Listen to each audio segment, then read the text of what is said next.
Your Excellency, the President of the Republic of Kenya, Your Excellency, the Deputy President, all protocol observed, wananchi hamjambo. Your Excellency, mimi nitasema matatu na gavana, naomba sana kwa heshima uniruhusu. Ya kwanza, napenda kukupongeza Mheshimiwa Rais kwa mambo matatu muhimu ambayo umetufanyia. Kwanza ni maneno ya kuondoa hii maneno ya vetting kwa vitambulisho.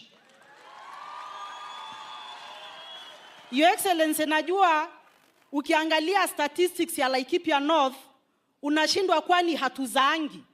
Mheshimiwa, sisi ndio tunazaa kuliko kila mtu mwingine. Lakini ukitembea Laikipia North, mtu anatoka jamii ya Mturkana anavetiwa ndio apewe kitambulisho. Mtu anatoka jamii ya Wandorobo Yaku anavetiwa apewe kitambulisho.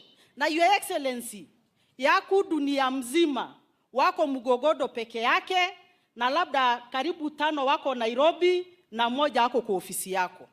Kwa hivyo hiyo vetting imetusaidia sana ikiondolewa. Ya pili, Mheshimiwa Rais, maneno ya security.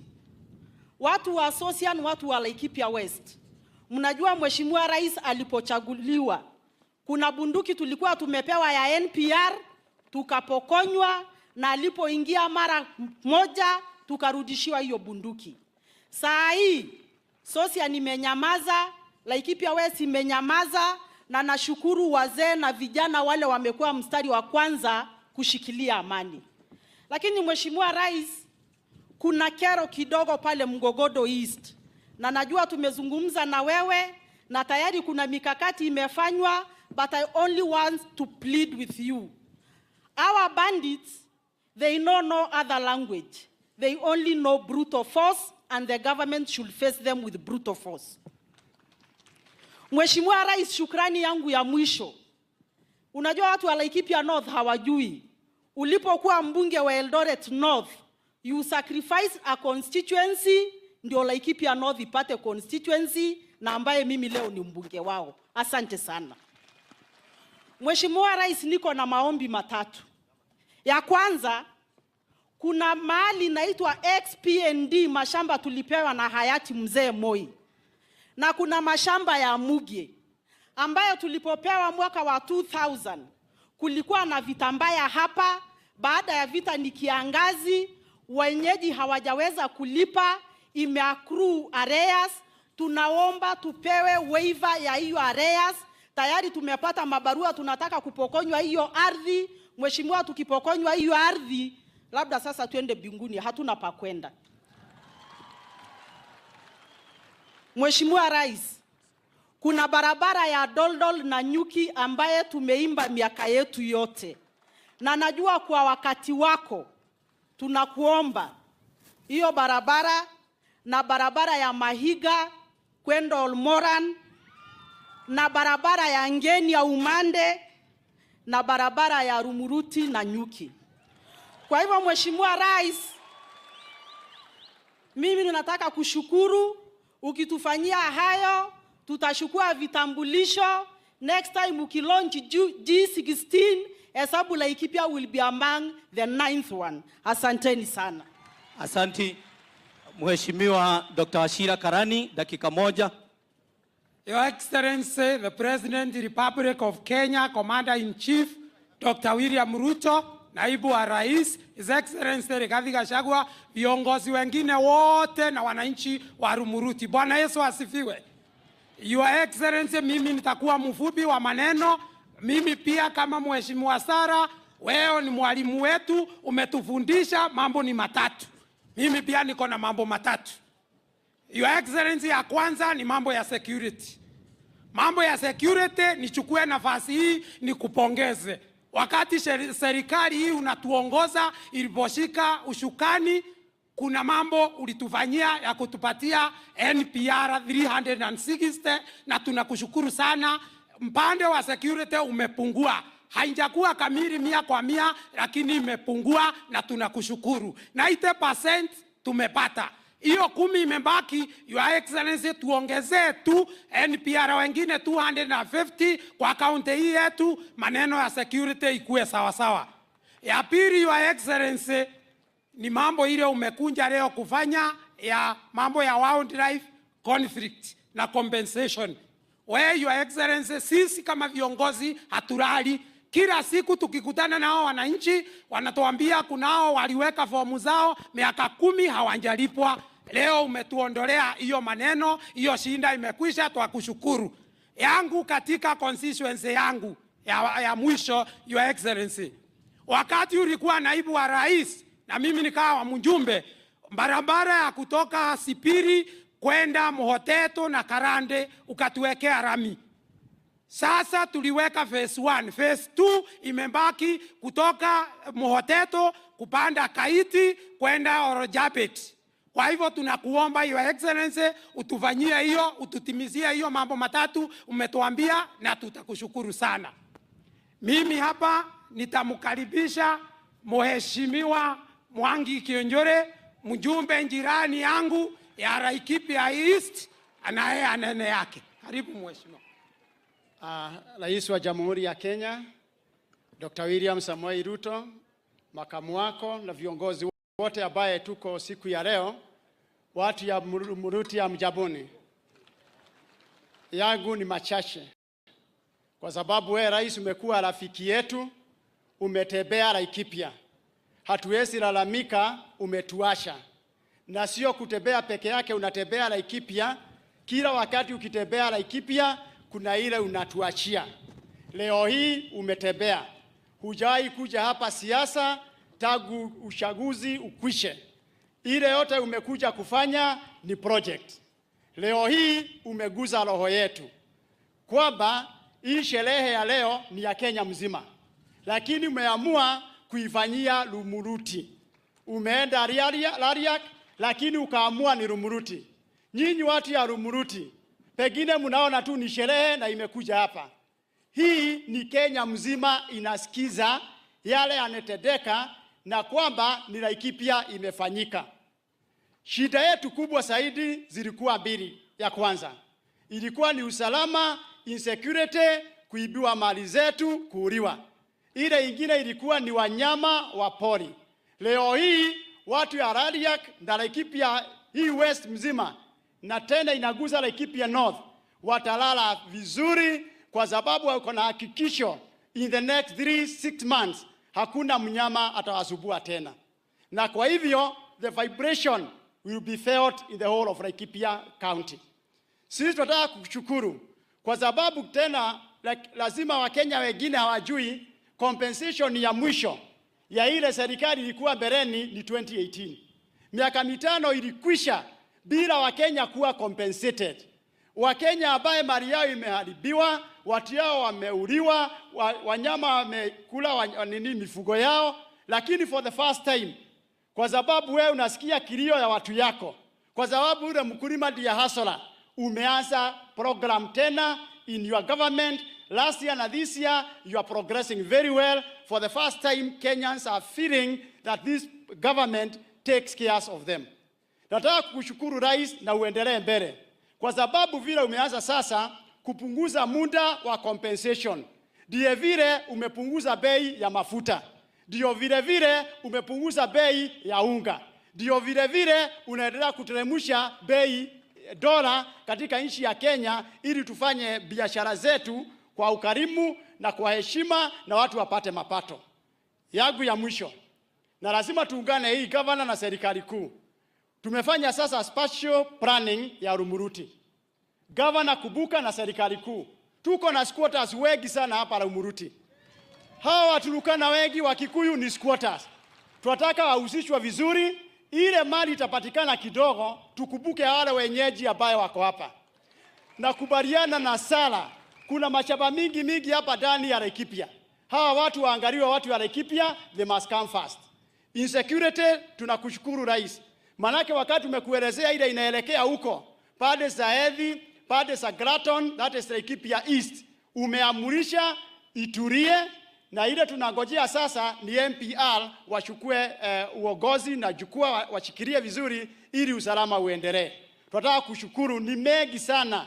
Hiyo barabara sana nasema Genia Umande tayari umepeana 5 km inaanza. Lakini hii ya hapa Mahiga kwenda pale Oromoran ni 130 million, contractor amalize hiyo kazi. Pia hiyo ikiendelea tutashukuru. Na pia hiyo ya Ndodo tutakushukuru rais. Lakini kwa yale mengi umetufanyia, mimi yangu Laikipia East naweza sema kutoka asubuhi mpaka jioni ile wema umetufanyia na miradi. Wacha niachie hapo. Rais, unakaribishwa tena Laikipia na sisi tuko tayari kukupokea kila wakati na tunakushukuru sana. Asanteni sana wananchi wa Lumuruti. Asante, tukaribishe Jane Kagiri, women rep. Asante, karibu. Asanteni sana. Your Excellency the President, Dr. William Samoei Ruto, Your Excellency the Deputy President, Rigathi Gachagua, viongozi wote na sisi wote tulio hapa, MATIANG'I, Enta Sopa, Ejogo, Karam, Chamge, Gaine Mwega, na hede shiode, Assalamu alaikum. Asanti sana, Your Excellency the President, kwa kufika huku kwetu Laikipia siku ya leo. Yangu ni machache sana, Your Excellency the President, na ya kwanza ni kukushukuru sana kama mama wa county wa Laikipia. Your Excellency, tulipochaguliwa tulikuwa na shida mingi, juu tulikuwa tunaanza safari ya kwenda Nairobi bunge, unapigiwa simu unaambiwa watu wetu wanapigwa, wanyama wao wanaibiwa ama wanasumbuliwa. Tulikuwa tunarudi tunakuja kuangalia watu wetu. Lakini security umetutengenezea, sasa tuko pahali tunaweza sema tuko 70% na watu wetu wanaweza kukaa na amani na kuweza kujiendeleza. Ya pili, Your Excellency the President, nataka kukushukuru. Nilipoingia kwa bunge ulinipatia nafasi ni hudumu katika committee ya housing, public works na urban planning. Nilipoingia kwa hiyo committee, Your Excellency, uliniambia nikumbuke huko umenituma nihudumie watu wa Laikipia. Your Excellency the President, nataka kukushukuru.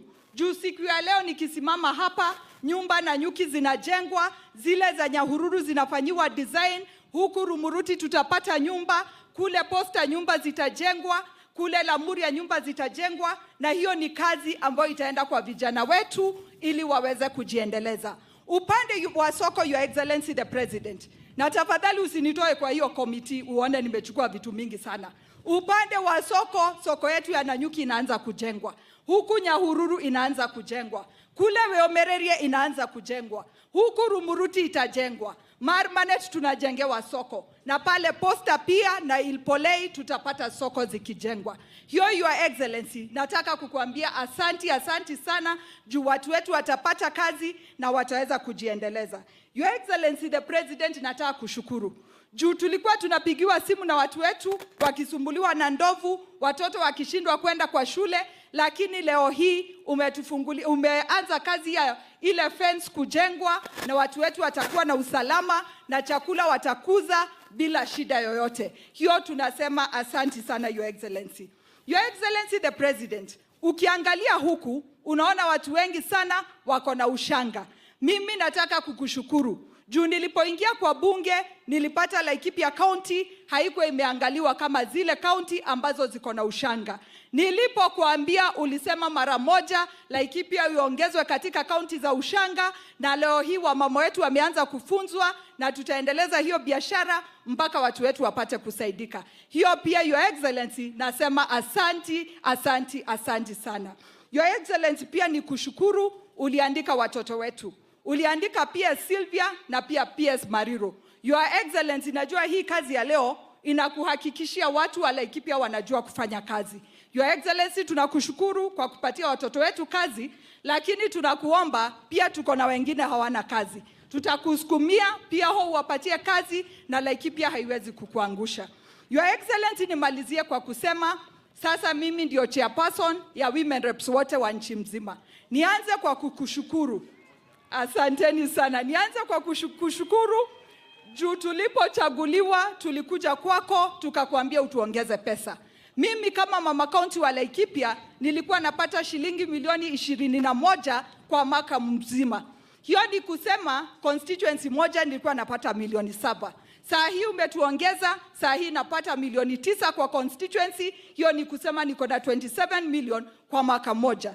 Your Excellency, miaka inakimbia sana. Sasa mwaka ule mwingine ulikuwa umesema unatuongeza, umefika. Tafadhali kumbuka women reps, utuongeze tena 1 billion ili tuweze kufikisha usaidizi kwa watu wetu, waweze kujiendeleza kama wamama na waweze kukua. Ile ya mwisho, Your Excellency, nitauliza. Tuko na hii barabara yetu ya Nanyuki kukuja Rumuruti. Tunaomba tukinyenyekea, ukianza ile ya Nanyuki Doldo, ushikanishe hii Nanyuki Rumuruti. Your Excellency, 2027 hata usikaribie hii county, juu kura zote tutakuwa tumeziweka tayari na zitakuwa zako, juu utakuwa umeshikanisha county yetu kama kitu kimoja. Your Excellency, nikitoka hapa bila kutaja stadium, nitakuwa nimekosea. Juu mimi ni mtu wa Arsenali na saa hii Arsenali tuko juu ya meza. Sasa tunataka pia sisi tupate wachezaji hodari huku Laikipia County. Ukitutengenezea hii stadium ya Rumuruti pahali tuko, ututengenezea Nanyuki kule, ututengenezea Nyahururu, na hapo tutaweza kuendeleza vijana na watoto wetu kwa vipawa zao. Asanteni sana, Mungu awabariki na ninawapenda sana. Asanteni. Asanti. Sasa tukaribishe senator wetu Mheshimiwa John Kinyua. Karibu sana. Asante sana.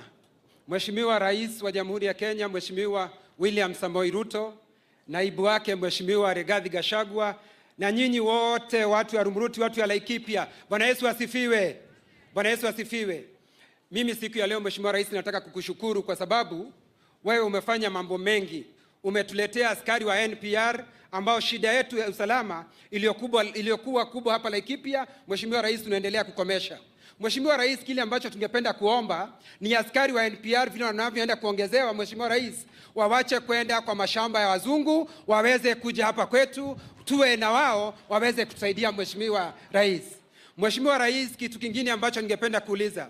Mheshimiwa Rais, wewe umeamrisha wale ambao ukawaambia mambo ni matatu, wale ambao wanaleta fertilizer gushi, ukawaambia mambo ni mambo matatu na hasa haya tatu waweze kwenda mbinguni. Lakini Mheshimiwa Rais, hapa kwetu shida kubwa ambayo tungetaka tuangaliliwe zaidi ni mambo ya hapa Marura. Mheshimiwa Rais, hapa Marura Mheshimiwa Rais, hapo ndio shida yetu kubwa iliyoko, kwa sababu sisi ni wakulima na tunategemea mahali hapo. Hapa Rumuruti Mheshimiwa Rais, kwa sababu watu wengi hapa Mheshimiwa Rais ni squatters, lakini nataka kusema ya kwamba kwa sababu mimi kama senator nimemwambia governor tunapofanya hiyo spatial apeane eka 400 ndio watu wetu waweze kupewa shamba mahali waweze kupata makao. Jambo lingine Mheshimiwa Rais, ukiangalia tauni hii yetu imekuwa kubwa na tuko na location moja. Sisi tunataka tuwe na location 2 hapa Rumuruti ndio machief waweze kuendelea kutufanyia kazi Mheshimiwa Rais. Jambo lingine Mheshimiwa Rais ni ya kwamba kuna watu ambao wanaitwa permanent evictees Mheshimiwa Rais. Waliweza kuhamishwa makao na sasa wakafukuzwa forest, sasa na hana mahali pa kuishi, lakini kaunti yetu Mheshimiwa Rais imepanga mahali ambapo wanaweza kupata shamba Mheshimiwa Rais, na tayari wao wako tayari kwenda mahali huko, lakini kile tunangoja tu Rais ni kamati ambayo inashughulika ministry waweze kuwanunulia shamba, waweze kuhama na waweze kwenda huko. Mheshimiwa Rais, ukitembea huko Getondaga kuna watu ambao serikali ya Moi iliwapatia shamba huko, alafu kukawekwa caveat. Kwa hivyo hawezi kufanya chochote. Tunaomba ile caveat iondolewe ndio hawa watu waweze kupewa title zao Mheshimiwa Rais. Hiyo mambo ndio ambayo tunaangalia. Mheshimiwa Rais, itakuwa ni kosa, itakuwa ni dhambi kwangu mimi kwa sababu mimi nimetoka pale Mutara Mheshimiwa Rais. Ninauliza Mheshimiwa Rais kwa sababu wewe ni mtu wa kusema na kutenda. Tunaomba tu Mheshimiwa Rais, kwa sababu Rumuruti imekuwa ndio county headquarter, kutengenezwa hii barabara ya lami kutoka Nanyuki kuja Mutara kuja mpaka Rumuruti iweze kuwekwa lami. Tena kutoka pale Mutara iende mpaka mahali kunaitwa Gwakongo ndio iweze kushikanisha hapo na ile sara iliyosema kutoka Nanyuki kwenda Dodo. Mheshimiwa Rais, hata Mungu akiwa mbinguni atasema Laikipia imekuwa safi. Najua Mheshimiwa Rais kwa sababu wewe hakuna jambo huwa tunakuomba unakosa kututendea. Nataka kukushukuru Rais kwa sababu wewe umetukumbuka watu wa Laikipia, ukakumbuka kijana mwenzetu ambaye anaitwa Mariro, ukamfanya PS wa defense, yeye ndio mkubwa wa jeshi. Ukakumbuka msichana wetu ambaye anaitwa Sylvia Mseiya. Kwa yote tunasema asante Mheshimiwa Rais. Na hii mambo ya usalama Mheshimiwa Rais, kwa sababu tunaweza kuwa na barabara nzuri, tunaweza kuwa na hospitali nzuri, tunaweza kuwa na barabara, tunaweza kuwa hata na mashamba mazuri, lakini bila usalama itakuwa ni kazi bure. Mheshimiwa Rais, wewe umejitolea na waziri wako wa usalama Profesa Kindiki amefanya jambo la manufaa, na kwa hivyo tunataka kusema asante na tunashukuru kwa sababu makamu wako wa rais Mheshimiwa Rigathi alikuwa hapa juzi kuangalia mambo ya usalama, na tukamwambia kile tunataka ni NPR kwa sababu hao ndio watatusaidia. Hapa Rumuruti Mheshimiwa Rais, hata hapa kunaonekana ni kama mjini, lakini hata hawa wakipatiwa NPR 15 Mheshimiwa Rais, itakuwa ni vizuri na ni vizuri zaidi. Sitaki kupitisha hapo. Nasema asante Mheshimiwa Rais hata kwa kuchagua kukuja kufanya compensation hapa kwetu Laikipia, kwa sababu sisi tumekuwa tukipanda ndovu anavuna, sisi tunapanda ndovu anavuna, lakini sasa hilo litaingia katika kaburi la sahau, na nataka kusema asante jamani. Na kwa hayo mengi au machache, nataka kusema Mungu wa Isaka, Mungu wa Ibrahimu, Mungu wa Yakobo, Mungu wa Yusufu awabariki sana hapo, bariki asinsawata na mimi John Kenywa. Asanteni sana. Asanti. Sasa nataka kupatia dakika moja the deputy governor, dakika moja aweze kumsalimia, dakika moja. The President of the Republic of Kenya, Dr. William Samoei Ruto, the Deputy President, Rigathi Gachagua, Governor wetu wa Laikipia County. Mimi leo tu ni kusema shukran. Your Excellency sir, wakati ulikuja hapa last year, tulianzisha na maombi. Maombi ikakuwa kuna ile mikakati ambayo ulituwekea. Ukasema maneno ya soko tumeshapata. Ukasema maneno ya affordable housing tushapata. Leo tunasherekea kuwa tuna electric fence. Watoto wetu wataweza kuenda shule, na pia tutaweza kuwa kusema hata chakula tutapata. Mimi kama Kamore Deputy Governor nasema shukran, karibu tena Laikipia County, na tunakupenda zaidi. Most welcome. Asanti Your Excellency kwa sababu ya ujirani mwema. Tuko na Deputy Governor wa Baringo na yasalimiane dakika moja. Your Excellency, sir, the President of the Republic of Kenya, Your Excellency, the Deputy President, and all protocols observed, good afternoon. Your Excellency, sir, Baringo is a neighboring county to Laikipia, and we encounter the same challenges with regards to human wildlife. And Your Excellency, nataka kushukuru sana kwa sababu part of the program ya fencing ina involve kule Kapnarok. Na nataka kwamba Your Excellency, tuko na shida moja kule. Shida moja ambayo inahusiana na kuna watu wachache ambao wameenda kotini kusimamisha hiyo fencing, na tunaomba Your Excellency uingilie kati ili tupate kusuluhisha hilo jambo la fencing kule le Kapnarok na Kerio Valley generally. Your Excellency, Baringo is the same arid area na tuko na shida ya nyoka kule. Tunaomba compensation ya nyoka ikonsideriwe ili iwekwe katika ile compensation ambayo inakuja kule mbele. Asante sana Your Excellency. Asanti kwa heshima kubwa sana. Sasa nataka kukaribisha mbunge the leader of majority Kimani Ichung'wa aweze kusalimiana na kutambulisha wale wabunge wengine wamekuja pamoja na yeye. Karibu Kimani Ichung'wa. Si tumkaribisha na makofi watu wetu wa Laikipia County. Asanti. Asante Governor, Your Excellency the President, our Deputy President. Itifaki zote zikizingatiwa, wananchi wa Laikipia hamjambo. Your Excellency, nikubalie kwa dakika chache niulize wabunge wale wote wakiongozwa na chairman wetu wa kamiti ya tourism, Mheshimiwa Kareke Mbiuki, wasimame. Mheshimiwa Kareke Mbiuki, unaweza karibia useme jambo moja kwa niaba yao, ni wajulisha wale wengine kama wanaweza simama. Tuko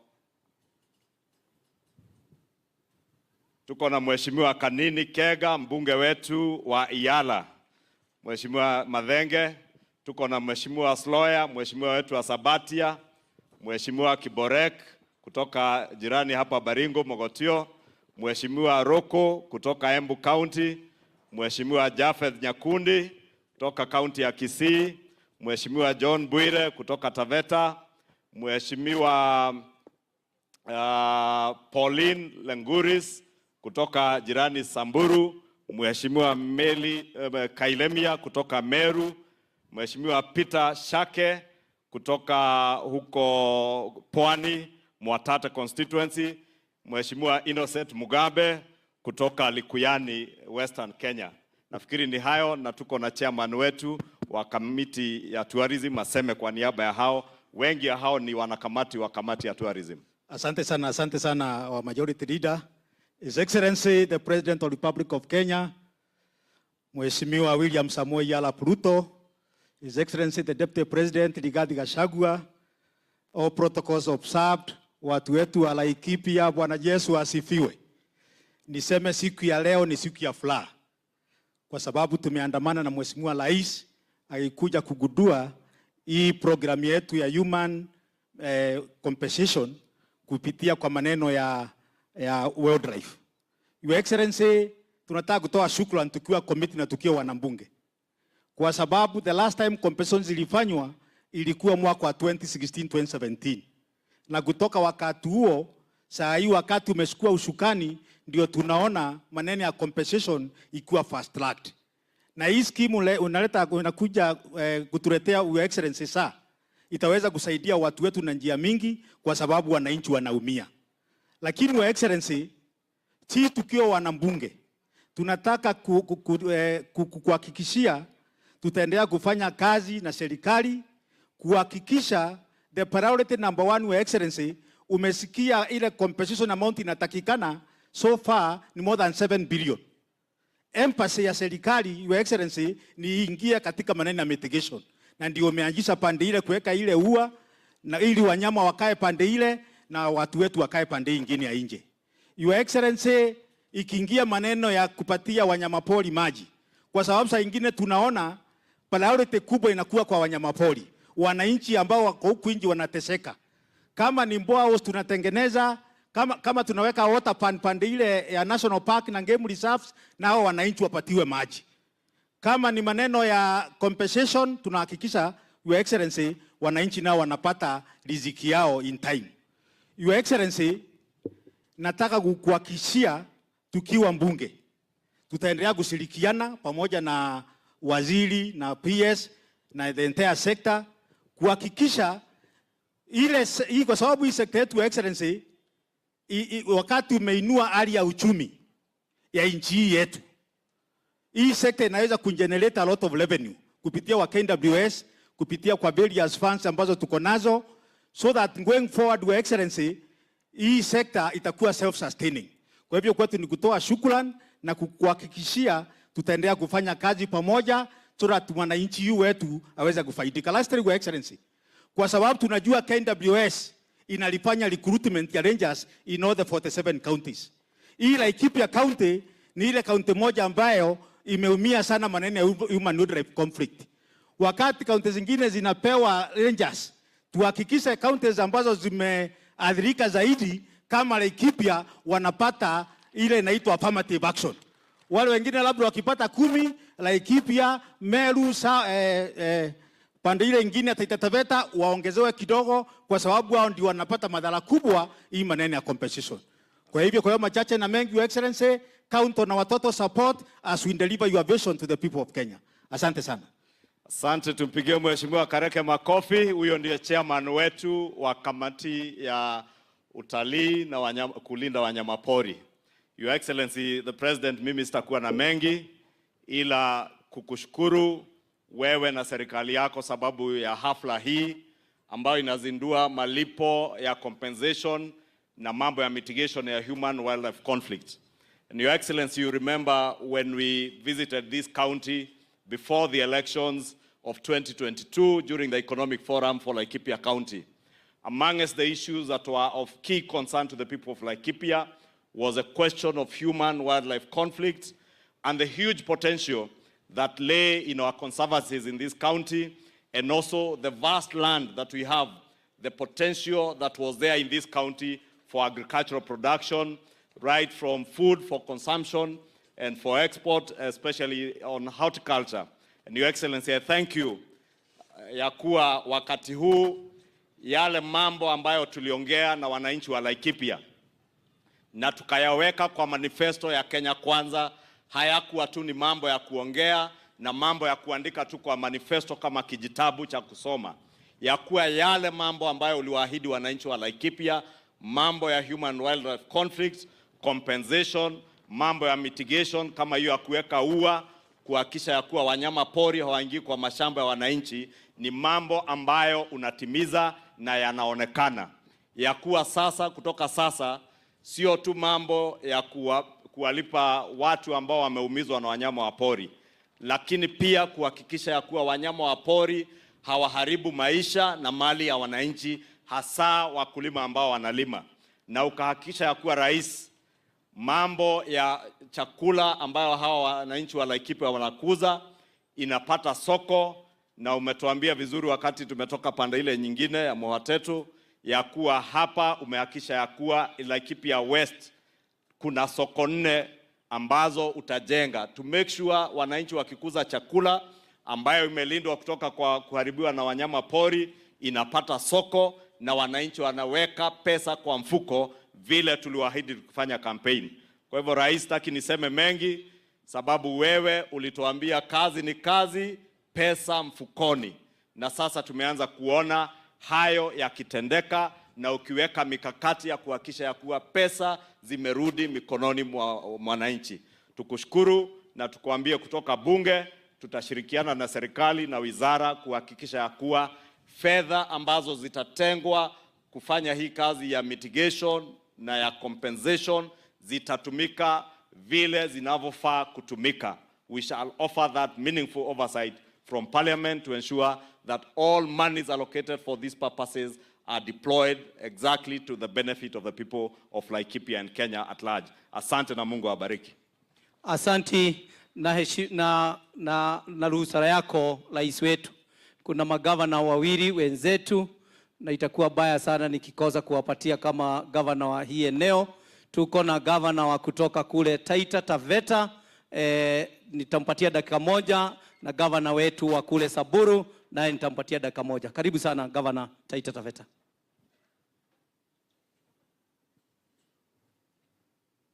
Situpigie gavana wa Taita Taveta makofi jameni. Asante. Asante sana.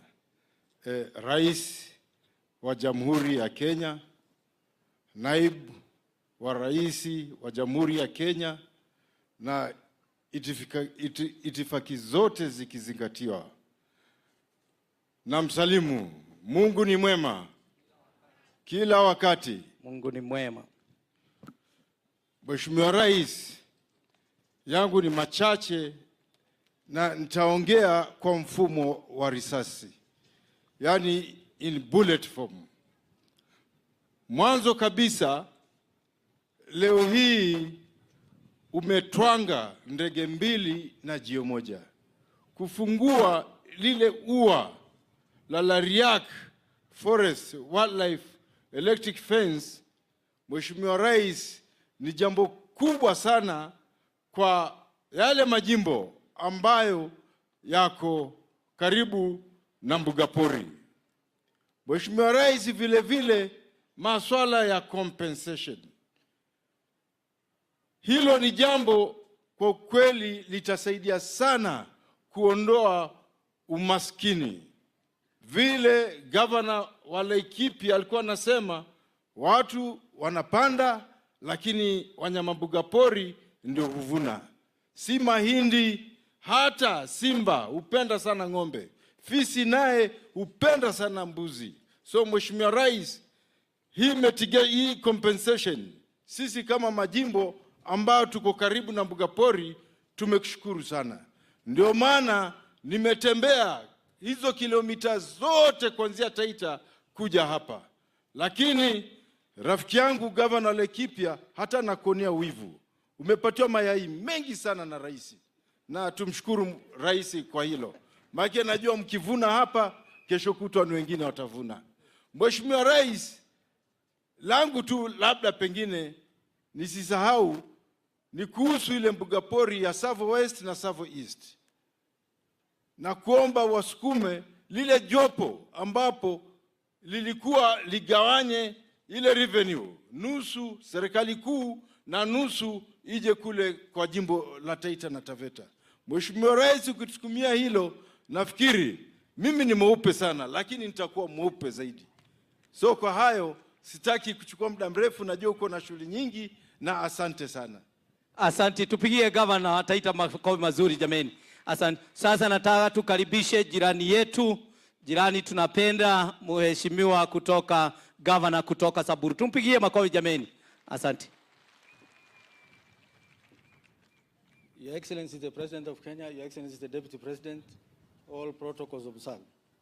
Mimi nitasema machache tu, na ya kwanza nataka kusema ile kitu Sara amesema kuhusu shamba ya PND. Wakati pastoralists, Your Excellency, walipewa hii shamba ya PND na serikali 80s, kuna mahali moja, kuna kitu moja ambaye tunashukuru kwa mashamba, kwa sababu pastoralists wali benefit kwa mashamba. Lakini walisahau kufanyia wa seminar ya kitu moja. Watu wetu sio watu wamejua maana ya title deed, au kwa wanajua maana ya title deed, na wakakuja tukapewa mashamba na tunasema asante. Your Excellency, ukweli ya mambo, watu ukiona nikiongea juu ya mashamba ya PND, watu wazee wetu wenye wanaishi PND pia wanaishi Samburu. Bibi moja hapa hapa, unajua watu wetu wanao bibi wengi. Bibi moja hapa hapa na anapiga kura hapa, bibi mwingine ako Samburu na anapiga kura hapa huko. So wakati Sara anasumbuliwa, pia mimi nasumbuliwa na the same families.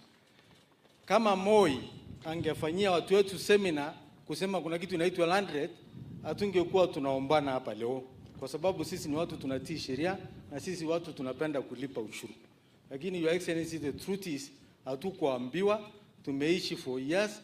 Hii wazee wanyako hapa sasa na mafamilia ni wengi, they cannot pay that money hata kama watashinjwa hawana pesa ya kulipa. So mimi nimekuomba Your Excellency, kwa heshima, tafadhali, kama kuna mahali dunia moja utasamea watu kwa sababu hawako wanajua dhambi, ni hapa mahali inaitwa PND. Tafadhali mimi nakuomba Your Excellency. Na siku ile ukiwa Deputy President tukidunga ng'ombe hapo Mowarak, ulisema kitu na mimi najua ni mtu ya kusema na kutenda. Tafadhali, hiyo tu ndio nimeomba. Ya pili Your Excellency, hii wenzetu wanafurahi wakifungia wanyama kwa fences. Na uzuri waziri ya wanyama na utalii hapa. Animals in their natural state sio kufungiwa kwa fences. But naelewa kwa sababu watu wetu hapa ni wako na mashamba na hiyo. So I totally understand why you guys do that. But this is the problem. The entire tourism of Kenya is dependent on a few circuits in this country. Na hii nchi inategemea utalii kubwa sana. And here is the problem. Wanyama ya northern circuits, some very endemic species kama the zebra, the gravy zebra ambaye patikani mahali ingine dunia, they roam between Laikipia and Samburu. And that is why Laikipia and Samburu are inseparable. Sasa tukianza kufungia hii wanyama yote fences, Your Excellency, tutaharibu utalii. Na tutapoteza pesa mingi. So mimi naomba Your Excellency, saidia watu kufungia wanyama fences huko. Lakini kuja kusaidia sisi create wildlife migratory corridors, wildlife disposal areas huko. Kwa sababu sisi hatutaki wanyama yetu wafungiwe hiyo mahali. This country tutaua utalii because the wildlife is the #1 leader kwa maneno ya utalii. Na kuna mahali moja Your Excellency nimetumwa na nimeongea na governor hapa wa Laikipia. Laikipia na Samburu are intermarried in terms of wildlife disposal areas na maneno ya tourism. Kuna mahali inaitwa Kirimon. Iko hapa tu. It is the border ya Samburu na Laikipia. Iko upande wa Laikipia lakini inashikana na wanyama yote ya Samburu na Wasamburu yote wanaishi huko. Na mimi I have learned one thing about wildlife conservation and tourism. If you don't work with communities, hakuna conservancy utatengeneza. Na mimi napenda gavana yangu akitengeneza conservancy. But I have learned lessons kwa maneno ya wildlife conservation and tourism. That is why around Samburu National Reserve we have grazing committees, we have conservancies, and they do the same in Mara. Kwa sababu you cannot separate people and wildlife. Huwezi separate our pastoralists wetu na wildlife. Lazima usikisane nao ndio ifanye. Ile mpango Laikipia County wako Kirimon tuna support. Lakini tunaomba tu kwa heshima. Kwa sababu wildlife yetu ndio inatembea hiyo mali yote na tunataka both counties of benefits kwa tourism. Tunataka wildlife corridor ikae hapo. Na tunataka audience, Your Excellency, watu ya Kirimon ama leaders ya Samburu na leaders ya Laikipia, tunataka audience yako. Because if tukiendelea kuweka hii mamlango ya wildlife, hii nchi tutaharibu. So mimi naomba kwa heshima, sijaomba appointment in public, na kuomba appointment kuja kuona juu ya Kilimo. Tafadhali nipe. Ya mwisho, Your Excellency, kabla nyinyi na Uhuru hamjakuwa presidents, lami ya Northern Kenya ilikuwa inaishia katikati ya hii town. Hii tu, ukifika unaanza barabara ya mchanga. In fact, there is a story, kuna Samburu alioa mzungu, and that guy is still in Samburu. Akakaa America na watoto wake mpaka watoto wakafika 10 years, 12 years. So akaleta hawa siku moja Samburu, Kenya. Wakati watoto kutoka America walifika Rumuruti, lami ikaisha. So akakanyaga mchanga. Watoto wakaanza kucomplain kusema, who put the dirt on the road? Nani ameweka uchafu kwa barabara? Kumbe hii barabara yetu ni uchafu kutoka hapa mpaka Maralal. Now the good thing, mumesukuma mpaka Maralal. Na kuomba Your Excellency, through the budgets of this country, through our budgets, watoto wengine wasicomplain ukifika Maralal waseme nani aliweka barabara uchafu. Tusaidie ndio tuende Loyangalani, tuende Eldoret, ndio tuweze kufungua biashara na Ethiopia. Kwa haya machache, thank you Your Excellency. Asante sana. Asante, tupigie Governor makofi. Tunashukuru. Mimi ndio niweze kualika CS wetu wa World Eventualism. Mimi ninamshukuru nyinyi nyote na Mheshimiwa Rais, kama vile umesikia kwamba tuko na scooters wengi. Na wewe, mimi ile mashamba niko naye hapa kama county, mimi nikukalisha kwa sababu wewe ndiye baba wetu mambo yote. Hivi karibuni nitakuja tuweze kusemezana kwa sababu kuna mashamba mengine leases zao zinaenda kuisha, na ndio tuweze kusettle most of our squatters wale wako hapa waweze kupata mashamba, na hiyo nitakuja tuweze kusemezana. Ya mwisho sasa, mimi ningeomba watu wa Laikipia, tumefurahi kukuwa na rais hapa. Tumekuwa na rais hapa. Si kila wakati mnatutuma tuwaambie rais akuje hapa. Hebu tukaribishe rais na makofi, tumwambie asanti na makofi mazuri na shangwe na vigeregere. Asanti sana. Sasa kwa heshima, mimi nataka kwa heshima kubwa kukaribisha waziri wetu wa Wizara ya Wildlife and Tourism, na tunasema ya kwamba amefanya kazi mzuri kwa sababu kilimo ni siku hizi itakuwa ya utalii. Tumkaribishe na makofi mazuri jameni. Asante, karibu sana. Asante. Asante sana Mheshimiwa Governor, Mheshimiwa Rais, Mheshimiwa Naibu wa Rais, magavana leo hapa, ndugu dada zangu wa baraza la mawaziri, wabunge walio hapa, viongozi wengi wa serikali. Kabla sijaongea, nataka kuwajulisha wananchi muone wale viongozi tulio nao hapa hivi leo.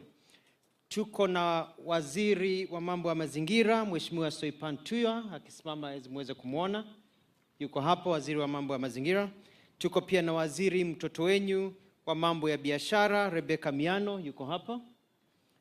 Tuko na makatibu wa mawaziri wizara tofauti. Tuko na Silva Museia aliye hapa, akiwa pia na Patrick Mariro wa mambo ya defense, na Mugambi Getonga akiwa hapa wa mambo ya forestry. Tuna pia board tofauti. Tuna board ya WRTI board kiongozwa na Governor Dr. Nkedienye, wako hapa wasimame pia wananchi waweze kuona board iko hapa ya mambo ya RTI. KWS board pamoja na maafisa wa KWS wakiongozwa na Lieutenant General Koipaton pia wako hapa, wako hapa. Tourism Fund Chair yuko hapa, mtoto wenyu pia Bwana Some na timu yake, na viongozi tofauti wa serikali akiwako pia Comptroller State House Kato Ole Metito. Pia tuna wekezaji na marafiki wetu katika kazi hii. Tuna Dr. James Mwangi aliyo hapa, representatives of World Bank na viongozi wengine walio hapa. Wananchi hamjambo. Nitasoma kwa ufupi kwa lugha ya Kiingereza. Your Excellency, every week I receive a report of human wildlife cases that have arisen in the past week, and my heart breaks when I hear of people being killed and maimed because of the interactions with elephants, hippos, buffaloes, snakes, and other animals. What is even more painful is the fact that for the last 7 years, we have really been unable to properly compensate widows, widowers, sons and daughters and parents who have lost loved ones. Today, my heart is warmer as we launch this modern digital scheme that will not only accelerate the compensation program, but also enable us to work with others to raise more funds to compensate the affected. Your Excellency, it is better and cheaper to prevent conflict than to compensate. When you appointed me into this position, I embarked on a major mitigation program to protect our people and wildlife. For instance, the fencing program that you launched earlier on is critical to keeping animals in their home and wananchi at their homes. This phase 1 has a budget of 300 million shillings, and we'll be laying 350 kilometers of electric fence. We'll soon be embarking on phase 2 for another 350 kilometers. I like the statements and the sentiments given by Governor Lelit from Samburu. Nataka kuhakikisha kwamba mambo ya corridors tumefactor katika fencing yetu, ya kwamba kuna maeneo ambayo tunaacha, ambayo tutakuwa tukifungua ndio wanyama waweze kutembea, kwenda ziara zao na kurudi ikiwa ni desturi yao kwa muda mrefu. In addition to the fencing, Your Excellency, we are undertaking construction of water ponds for wananchi and animals. And I want to thank my chairman of the Tourism Committee, Chris Chiambuki, and for the support, because we are digging dams and boreholes for community members, not only for the animals. We are opening up corridors. We are initiating an education program and rapid response by KWS, production and provision of snake venom. Your Excellency, we have tasked the WRTI, Dr. Mondi is here and his team, and we have a program where we want to produce our own snake venom. Hatutaki kusikia kwamba mtu ameuawa na nyoka katika nchi yetu ya Kenya. Tunataka tuweke hii dawa ya kutibu kuumwa na nyoka katika kila eneo la nchi yetu, kutoka kusini mpaka kila mahali. Ndio wananchi ukiumwa na nyoka unajua unaweza kimbia to the nearest health center, unadungwa shindano, haufariki. Uweze kuishi maisha kama vile wengine wanaishi kule ngambo. Your Excellency, this is part of your agenda for conservation and protection of our habitat. We want, by the end of this year, not to hear of major cases of human-wildlife conflict anymore. I wish to thank my principal secretaries, the brilliant Ms. Sylvia Museya and the amazing John Ololtua, who we also call our tourist attraction, for their commitment to this vision. I also wish to thank the teams under the ministry for their excellent work. Your Excellency, let me spend just a few minutes to talk about tourism. In the last 2 weeks, I have visited and held critical meetings with the leadership of 11 counties: Samburu, Kitui, Taita Taveta, Narok, Makueni, Kwale, Kiambu, Bungoma, Busia, Kajiado, and yesterday and today with the governor and the teams from Laikipia. I will be visiting other counties because they are all important and vital for tourism and wildlife conservation. Together with the governors and leaders, we have agreed on what needs to be done to grow tourism by improving circuits, identifying new products, and providing a conducive environment to attract and prolong the stay of tourists. Focus has also been on how to ensure local communities, the unemployed youth, women, fathers, and others are empowered as they benefit from tourism as we roll back poverty. Your Excellency, ladies and gentlemen, Kenya is an amazing country, as you aptly put it the other day, Your Excellency. Our beauty is unmatched. Whereas some countries have large deposits of oil and mineral deposits, in Kenya we have tourism as our natural resource. I am convinced, as you are, that we can bring the whole world to Kenya and make a lot of money from tourism and conferencing. We are not just looking at increasing the number of visits, but also the value of tourism. To achieve this, I have been discussing with leaders on how we can create the proper environment and services, including comfort areas and new adventure circuits, in order to attract and re-attract tourists. Your Excellency, yesterday the governor of Laikipia, Joshua Irungu, showed me an area that is akin to paradise, which we talked about today, the Kirumun National Reserve. This morning, in a meeting with his team, the senator, members of parliament, National Assembly, members of County Assembly, of Laikipia County, and also with yourself, we have agreed to work together to grow this as part of the bigger plans that we will be discussing with you, namely the Kenya Rhino Range expansion and the Southern Conservation Initiative, among many others. Finally, Your Excellency, the other day, I met a man you might know, one Yul Wenga, who together with his wife Henke migrated to Kenya from Germany 36 years ago and set up a restaurant called Yul's in the Bamburi Beach area of Mombasa. Yul's employs over 100 Kenyans, and Yul's loves Kenya so much that he has become a citizen. The other day he told me that for the first time in 35 years of operating, he has clients all the time, including this month, when in the past numbers would be dipping. He asked me to thank you for your free visa program and the work your government is doing in tourism. I told Yules that we have a plan. The plan is we are going to eliminate high season and low seasons. We are only going to have one full tourism season here in Kenya. Your Excellency, with your guidance, we are going to awaken and rekindle sleeping giants such as Malindi, the Aberdares, and the Savo ecosystem, among many others. Truly, with the Kenya Kwanza government, mbele iko sawa. Thank you, Onshante. Your Excellency, let me take this moment to invite my two colleagues to just say a few words, starting with the Minister for Environment, Madam Soipan Tuya. Karibu, Waziri.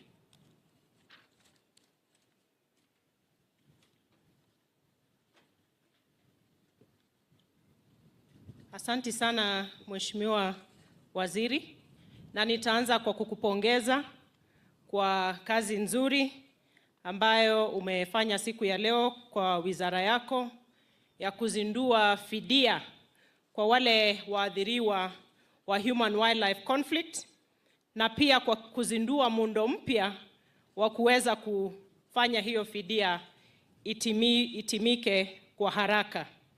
La pili ni ule mpangilio wa kuweka ua katika misitu ya Lariak pamoja na Marmanet.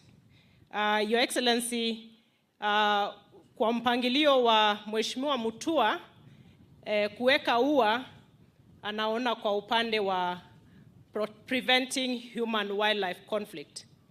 Kwa upande wa mazingira, that fencing also guarantees the protection of our forests.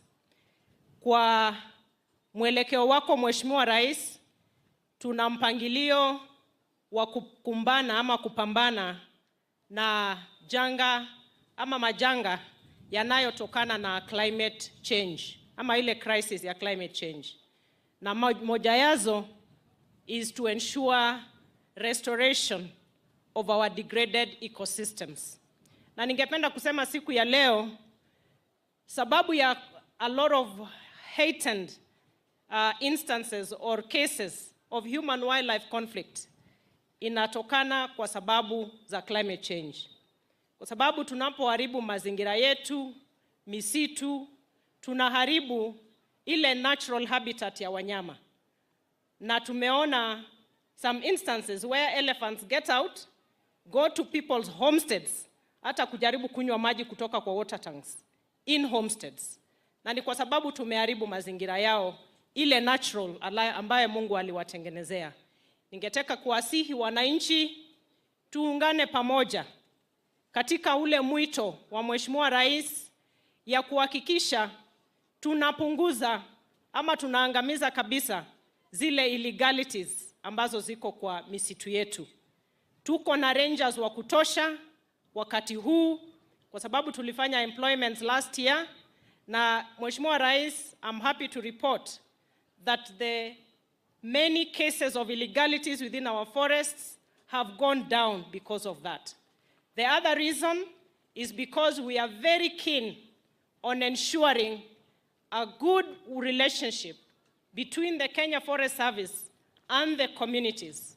And on that note is just to say that we are keen and we are in discussion with my brother Mutua to ensure that we have a very holistic view of conservation. When we talk about conservation, it must be people-centric.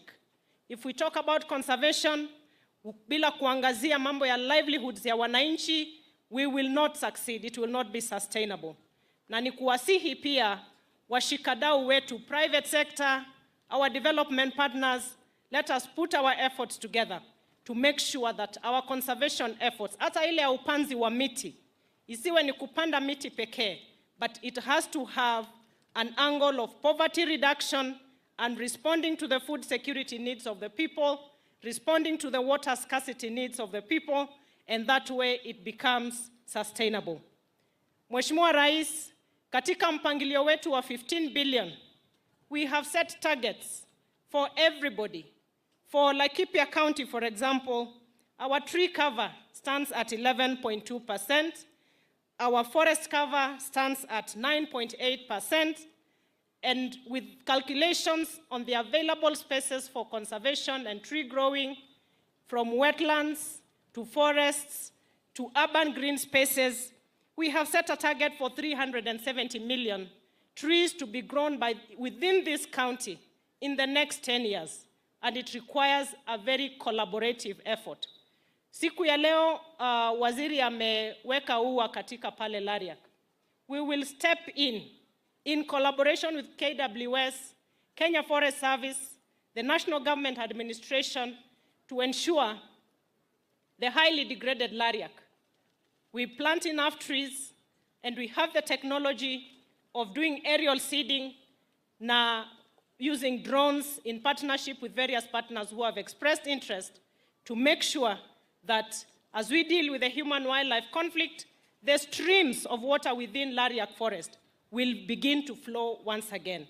And once that happens, we don't even have to invest a lot of money again doing dams and boreholes, because our rivers will flow again when we conserve our forests.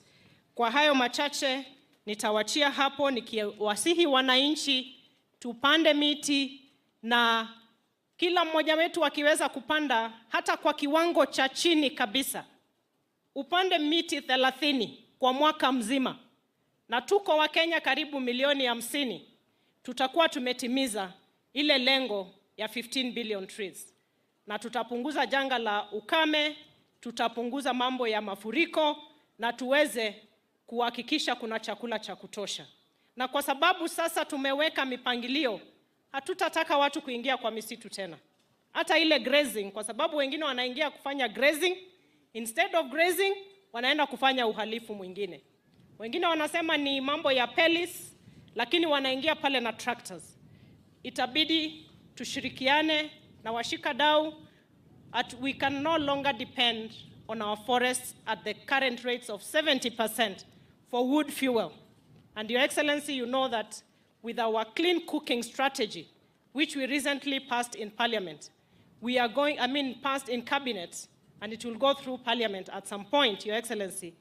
We must distract the focus on our forests for biomass, which now stands at over 70%. Because if we continue with that, then we will be engaging in a zero-sum game. Na kwa mpangilio ule wa carbon markets, clean cooking technologies, we are going to embrace them ili tupatie wananchi njia mbadala ya wood, ya fuel at the domestic level to reduce the pressure on our forests. Asante sana, na pongezi tena Mheshimiwa Mutua. Asante sana, na hapo jana tumepanda miti 10,000 pale Lariak, kwa hivyo mpango wa kazi unaendelea. I want now to invite dada yangu Rebecca Miano, waziri wa biashara. Karibu. Asante sana, Your Excellency the President.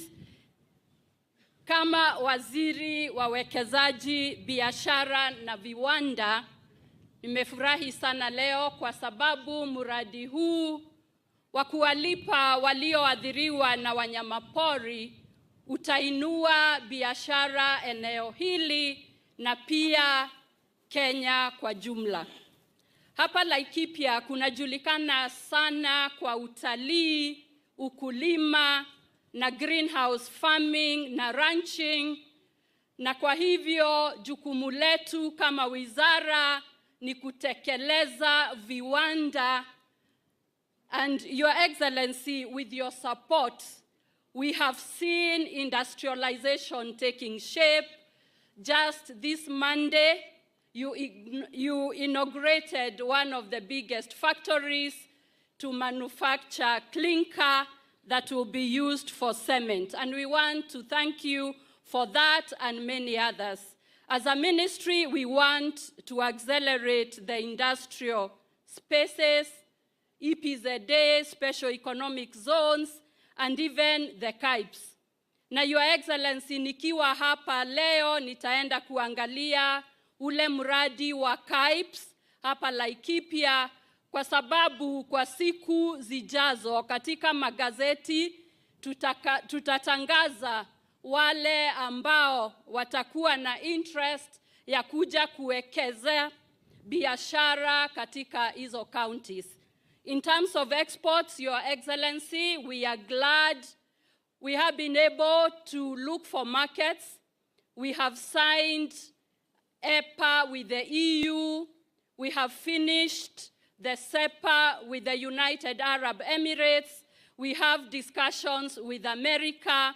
Your Excellency, I'm very happy to inform you that just yesterday, the United Kingdom lifted the duty that had been imposed on Kenyan flowers, and from today, flowers of any amounts can be exported to United Kingdom without any duty, and we want to thank you very much. Lastly, Your Excellency, with your guidance, we continue to improve the environment and the climate for doing business, and we want to just address any challenges and any issues that businesses are facing.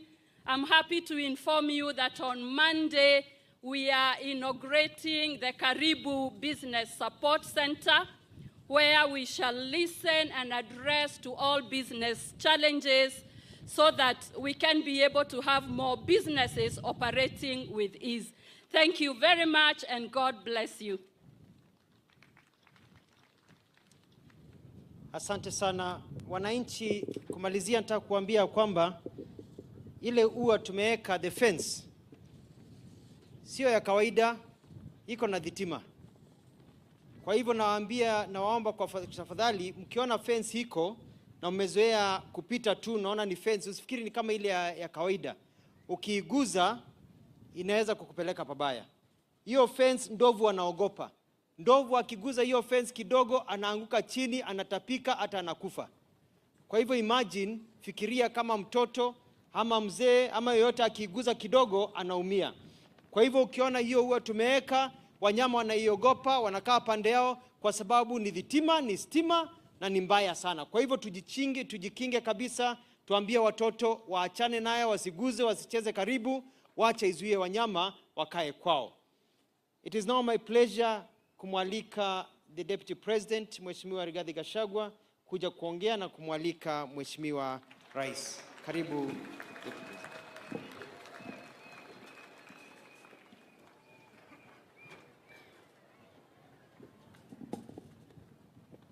Asante sana. Kiongozi wetu Rais wa Jamhuri ya Kenya, Daktari William Samoei Ruto, viongozi wenzangu, watu wetu wa hapa Rumruti, hamjambo. Hamjambo tena. God is good and all the time. Asante, nisalimieni kwa hewa watu ya Rumruti. Bwana Yesu asifiwe. Bwana Yesu asifiwe tena. Mheshimiwa Rais, kama kuna mtu amefurahi leo ni mimi. Kwa sababu umetutia heshima kama viongozi. Ulipokuwa unatafuta kura kwa wananchi hao wa Laikipia, ulinituma hapa nisikize viongozi, ukitaka kujua wakikupatia nafasi ya uongozi ni nini wangetaka hasa uwafanyie katika mwaka na pili ukisha chukua ushukani. Na tukiwa pale Nyahururu, kiongozi wetu, hao watu ya Laikipia wakaniambia ni kuarifu wamekubali kukuunga mkono ukuwe rais wa Jamhuri ya Kenya, na wataamuka mapema wakupigie kura ukuwe rais wa Jamhuri ya Kenya, na wakaamuka mapema wakafanya hivyo. Simulifanya? Lakini wakaniambia nikuambie wako na matatizo mengi ya maji, ya barabara, ya kila kitu, lakini wakasema hata kabla hujaingilia barabara, kama hujaingilia maji na elimu, wangetaka kwanza ulegeze hali ya usalama katika kaunti ya Laikipia. Pahatu watu wanauawa, mifugo yao inaibiwa na wanafanyiwa madhambi. Na wakasema ukiwafanyia hiyo, rais watakushukuru.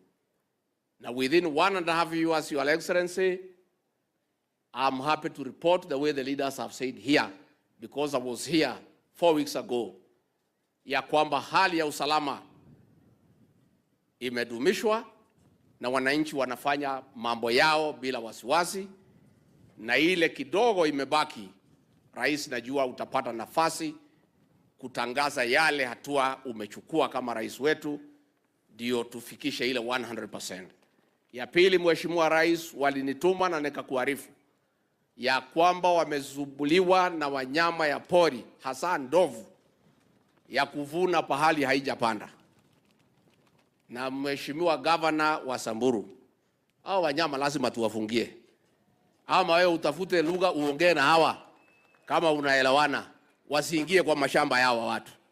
Kwa sababu leo tuko hapa kutoa fidia ya wale watu wameuawa, wale wameharibiwa mashamba yao, na hatuwezi kubali wanyama waue watu. Hata kama wanatusaidia kwa utalii, hiyo utalii ni ya kusaidia sisi tukiwa uhai. Kwa hivyo watafunguliwa barabara kidogo tu ya kupika hapo Samburu. Lakini wanyama wakae kwa msitu na sisi tukae kwa reserve. Tumekubaliana? Sisi tuheshimiane. Tuheshimiane. Wanyama tuwaheshimu, wakae kwa msitu. Na sisi wananchi tukae kwa mashamba. Tukivuna, tukipanda mahindi yetu, tukivuna tukule, ingine tuuze. Hawa ndovu kama lazima wakule mahindi, wapande huko ndani ya msitu, waendelee naye.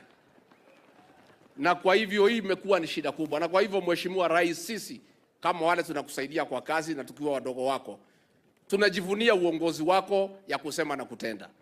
Yale maneno mengi ambayo uliambia Wakenya utafanya imeanza kuonekana. Na ni vile tu rais aliingia pale kulikuwa na shida mingi. Madeni yalikuta mlolongo mzima na shida mingi. Mwaka moja rais ametatua, sasa mambo imerudi laini. Unga ndio huo umeteramuka. Dola ndio hiyo, mafuta ndio hiyo. Mambo imeanza kuingia laini. Ndio sasa amekuja hapa na pesa ya kupatia nyinyi, amekuja kuweka ua. Sasa mambo ya Kenya imeanza kurudi laini, na yale maneno yote rais aliahidi, mimi nataka kumhakikishia nikiwa mti yake ya mkono, tukiketi naye pale anapanga, na itakuja kuwa mambo ambaye itafanyika. Ya mwisho nikimalizia, rais huyu wetu ametuagiza tupigane na madawa ya kulevya na pombe. Na tumepigana. Sijui hapa Rumuruti imeisha ama bado? Bado nilipata fununu ndio nimeuliza hiyo swali. Nikiwa tu hapa, unajua mimi ni mtu ya umuhimu. Sibi nachukua mko wa kidogo kidogo. Pombe tumepigana naye hapa Laikipia, lakini hapa Rumuruti, Bwana Regional Commissioner, your DCC, your OSPD, your OCSs in Rumuruti are failing us, and they are not doing what they are supposed to do. And I want to say, bosi yangu akiwa hapa, President William Ruto, hatuwezi kubali. Hatuwezi, kwa sababu rais wa nchi ametoa amri ya kwamba hatuwezi kubali watoto wetu wauliwe na pombe. So nikiwa tu hapa nikauliza, nikaambiwa hapa Rumuruti pombe naendelea, Mambai naendelea, iko DCC, iko OCD. Sasa tutaona na nyinyi tukimaliza hapo. Tutaenda na nyinyi nyumba ya hema. Twende nyumba ya hema na hao. Twende nyumba ya hema. Because Your Excellency, most of our officers are doing a good job. Even the county security team here has done a very good job to restore security in Laikipia. The regional team has done a good job, but a few officers here and there are letting us down, Your Excellency. Na hatuwezi kubali. Kwa hivyo hiyo tutarekebisha, tutakutana kwa hema. Saa hii kama rais hajaondoka, usota mzaki tukiondoka hapa leo, ikuwe kivumbi kesho kutwa, ili maneno ya pombe imalizike, watoto wetu waishi, watu wafanye kazi, kwa sababu hiyo ndio maneno haya. Mungu tayari kukaribisha viongozi wetu. Mnajua ngemi na vigelegele. Haya, tuendelee. Moja, pili, tatu, nne, tano. Mheshimiwa Rais wa Jamhuri ya Kenya, kuja uongee na wananchi wako. Karibu Mheshimiwa.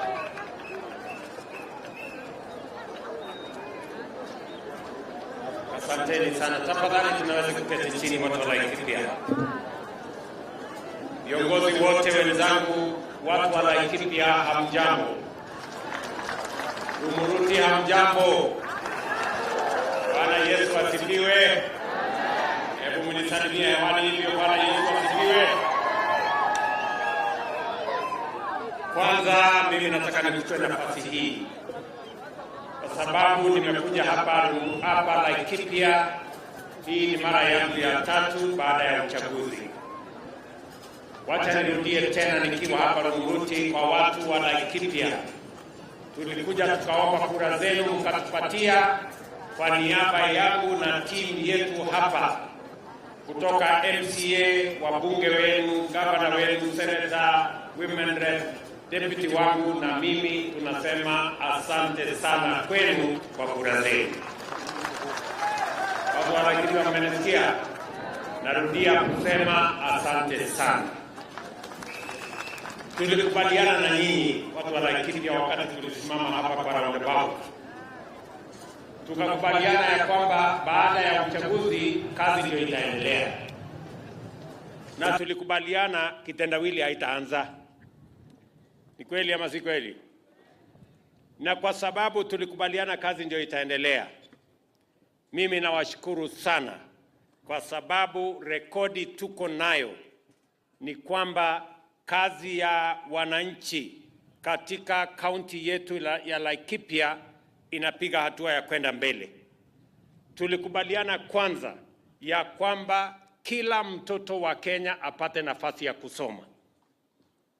Na hatutaki mtoto abaki nyumbani kwa sababu hakuna usalama ama kwa sababu hakuna mpango ya kutosha ya masomo ya watoto wetu.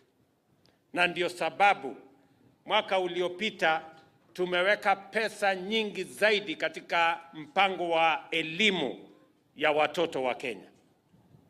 Tumeajiri walimu 56,000 wapya kusomesha watoto wa taifa letu la Kenya. Mimi nawauliza watu wa Laikipia, tena nirudie, kila chief, kila assistant county commissioner, kila county commissioner na viongozi wote wa makanisa na vijiji, tuhakikishe kila mtoto ambaye amefika umri wa kwenda shule anaenda shuleni, kwa sababu tumeweka pesa nyingi kama serikali kwa masomo ya watoto wa Kenya. Na hakuna ile jambo tunaweza kuwapatia watoto wetu. The greatest empowerment any society or any nation can give to its citizen is empowerment through education. Tunaweka pesa kila mwaka bilioni 650 kusomesha watoto wa Kenya. Wewe kama mzazi, kama unachelewesha mtoto wako hajaenda shule, utakuwa unaenda hasara, kwa sababu serikali tayari imeweka pesa ya kutosha kusomesha watoto wa Kenya. Kama kutakuwa na matatizo ya school fees ama malipo ya shuleni, tuko na mpango tofauti. County wako na basari, wabunge tumewapatia pesa nyingi ya basari ili tuhakikisha kwamba hakuna mtoto wa Kenya anakosa kwenda shule kwa sababu mzazi hana uwezo. Jambo la pili, tulikubaliana na nyinyi ya kwamba hatuwezi kuwa ni nchi huru ili hali tuko katika mtego na tuko katika mahali ambapo ni nchi ambayo imeshikwa mateka na njaa. Tukakubaliana lazima tusaidie wakulima, lazima tuwe na mpango ya sawasawa kuhakikisha kwamba tunazalisha chakula ya kutosha, ndio Kenya iweze kupata chakula, tuondoe njaa katika taifa letu. Na washukuru sana watu wa Laikipia, hasa wakulima, kwa bidii yenu. Nyinyi mnaelewa leo katika taifa letu la Kenya, kwa sababu Mungu ametubarikia na mvua, nyinyi wakulima mmeweka bidii, na serikali pia tumehakikisha kwamba kuna mbolea na tumepunguza bei. Ile ilikuwa inauzwa 6,000, saa hizi inapatikana kwa 2,500. Kwa sababu ya hiyo kolabo ya wakulima, serikali na Mungu ametupatia mvua, leo bei ya chakula katika taifa letu la Kenya imeshuka. ile ilikuwa 200 na karibu 40, sasa iko hapa karibu 100 saa hizi. Na mimi nataka niwahakikishie hiyo mpango tutaendelea nayo mpaka kabisa tuhakikishe ya kwamba mambo ya njaa katika taifa letu la Kenya tunashughulikia kikamilifu. Vile vile nyinyi watu wa Laikipia mumenieleza ya kwamba, na nimekutana na viongozi wenu, vile naibu rais amesema, kuna jambo mlituuliza ya muhimu zaidi hapa Laikipia. Mlituambia mko na matatizo mawili ambayo ni sugu hapa Laikipia. Ya kwanza ni mambo ya usalama. Mimi nataka niwaambie hivi, kwa sababu nilichukua ahadi kwenu na nikawaambia hii jambo la usalama sio Laikipia peke yake, taifa lote la Kenya. Ni lazima kama nchi ambayo tumepata uhuru na tunajitawala, hatuwezi kukubali watu wachache waangaishe wananchi na watukoseshe mambo ya usalama. Na ndio sababu hiyo tumeweka mpango kamili. Pale nyuma tulikuwa na matatizo, askari wetu hawakukuwa na equipment ya kutosha ama vifaa ya kutosha. Tumeweka mpango ya karibu bilioni 25 kununua equipment mpya ya polisi wetu na walinda usalama. Sasa niko na equipment ya kutosha. Hawa wakora chuma chao kimotoni. Mimi nataka niwahakikishie ya kwamba hawa watu wa kuangaisha wananchi tutawashughulikia kikamilifu. Tumeleta hapa National Police Reserve 360. Habari niko nayo ni kwamba mambo ya usalama hapa imeshughulikiwa karibu 70-80, lakini kuna sehemu ambayo bado hatujakamilisha. Mimi nawatangazia hapa leo ya kwamba tutaongeza polisi wa National Police Reserve 250 wengine. Mpango yetu ikiwa ni kwamba kila kona, kila kijiji, kila mahali ambapo kuna matatizo ya usalama, tutakuwa na askari wa polisi, tutakuwa na askari wa NPR na tutakuwa na vifaa ya kutosha. I want to give you my word and commitment. We are going to secure Laikipia County as we secure all the other counties of the Republic of Kenya. Nikiwa hapa Laikipia, viongozi wamesema Laikipia na Samburu ni Siamese twins. Na mimi nakubali. Nyinyi mambo yenu inaendea sambamba. Ile kazi tunafanya hapa ya kuhakikisha kwamba tunaweka usalama ndio tunafanya kule Samburu. And I want to tell the people of Samburu from Laikipia that we have a commitment as government. We are going to make sure that Samburu is safe. We are going to make sure that Turkana, Baringo, West Pokot, Elgeyo Marakwet is safe. I have given very firm instructions on this northern part of Kenya, from Elgeyo Marakwet through West Pokot kupitia hapa kwenu all the way mpaka Isiolo, tuhakikishe ya kwamba wale watu bandits tutakabiliana na wao. And I want to give you my word. Hii mnaona kelele kidogo. Hii ni the last kicks of a dying horse. We are going to finish with these people and we are going to secure our country, kwa sababu hakuna vile mambo inaweza kwenda mbele kama wananchi hawana usalama. Lazima tuweke na tudhibiti mambo ya usalama. Na wauliza viongozi, na wauliza wananchi, tushirikiane, musifiche wakora, musifiche wezi, musifiche wale wanatuharibia mambo ya usalama. Kama mtu ni mkora, kama ni bandit, kama ni mwizi wa ng'ombe, mtuambie ndio tukabiliane na yeye. Tuko na mahali ya kupeleka wezi wote. Na mnajua ni mahali gani? Si namna hiyo? Yes. Mulituambia tena jambo la pili ya muhimu hapa Laikipia. Mulituambia ya kwamba wanyama wa pori wanawasumbua sana. wanaharibu mimea yenu, wanavuna mahali hawajapanda vile mmesema. Wanyama wengine wanakuja wanakula mifugo yenu, na saa zingine wanaua mpaka wananchi. Na sababu hiyo ndio leo nimefika hapa kuwaeleza ya kwamba ile ahadi tuliwapatia ya kwamba tutashughulikia hiyo jambo ya human wildlife conflict, ndio tumefika hapa leo. Hapa Marmanet nilikuja mwaka ule mwingine nikiwa naibu wa rais, tukaweka ua ama fence katika Marmanet Forest.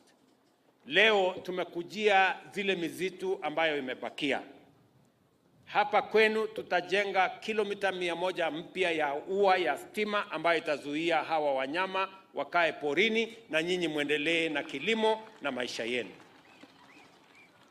Mimi natoa amri kwa wizara wafanye mapping ya all areas that require fencing, ili tuwe na mpango kamili kama serikali ya vile tutahakikisha in the next 5 years we must have fenced off all our forests, all our areas that require fencing, so that we can eliminate the challenge of human-wildlife conflict and the attendant problems and challenges and financial implications that come with that problem.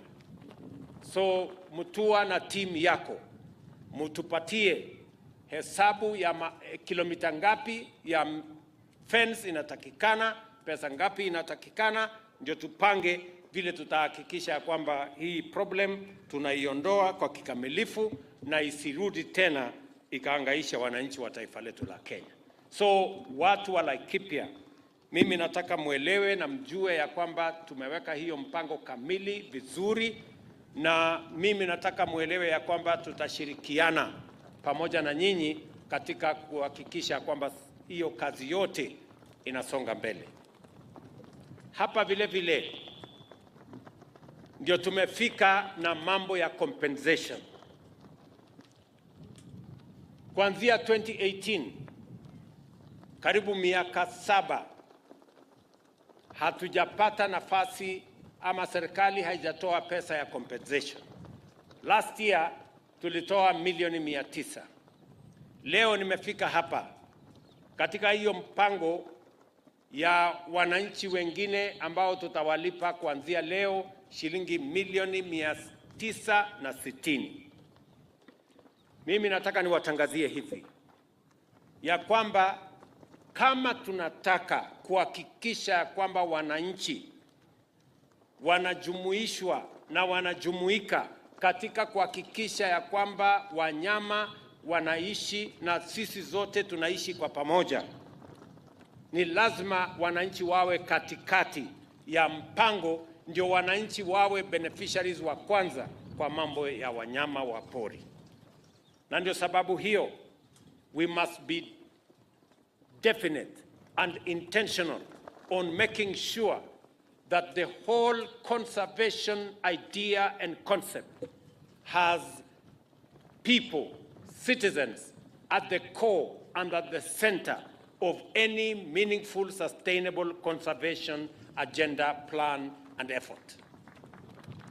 And that is why we've come here to do 3 major things. Number 1, to make sure that we implement our plan on fencing, to make sure that in areas where there is potential for human-wildlife conflict, we have a proper fencing mechanism that separates human beings from wildlife, so that we can eliminate the attendant costs of human-wildlife conflict. That plan is not just about Laikipia. We are going to construct, Mutua has said 350 kilometers. My information, Mr. Mutua, looking at the numbers, you can do 400 kilometers. And I know you have the capacity to navigate and innovate and build 400 kilometers with the 300 million shillings that you have. I want you to plan on the whole program so that we know how much fence do we need to put up, how much it costs, so that we can have a plan in the next 5 years. We must conclude the program of fencing, and make sure that we eliminate this challenge of human-wildlife conflict in a meaningful way, and also use it as an opportunity for us to restore our degraded conservation areas, especially in our water towers and water catchment areas and wetlands. Jambo la pili, vile vile tumefika hapa leo, ni kuhakikisha kwamba we move forward the needle on matters conservation, and by making sure that we roll out our compensation plan and program. Last year, it was started in Taita Taveta County. Today, we have moved it here to Laikipia County, and my instructions are as follows. We have close to 17,000 already assessed and verified cases of human-wildlife conflict with a cost of 7 billion shillings. We have so far compensated 4 billion shillings by the end of this compensation today. The others that are pending, almost 7,000 cases that have already been verified, my instructions are we should compensate those people in the next 60 days. We shouldn't wait for another 1 year. So, Bwana Mutua, team yako na wale wote ambao mko katika hiyo space, tumekubaliana na nyinyi, mwende mketi chini, kuna kazi lazima ifanyike. Nimemwambia leader of majority awashughulikie kule bunge. Bwana Kareke na team yako mko hapa, mkamilishe maneno ya ile regulations, so that in the next 60 days, we should compensate another 7,000 Kenyans who require 3 billion shillings, so that we can ensure that we build confidence between the public and conservation, so that we can recruit them, knowing very well that if wildlife get into their way, if wildlife destroy their property, if wildlife are engaged in human beings, there is a mechanism for people to be compensated. Vile vile, mnajua tumebadilisha sheria sasa. Zamani mtu akiuawa na ndovu alikuwa analipwa shilingi 1,200. Tumesema kama serikali sasa, mwananchi akiuawa na ndovu tunamlipa shilingi 500,000. Na ama mnyama yeyote.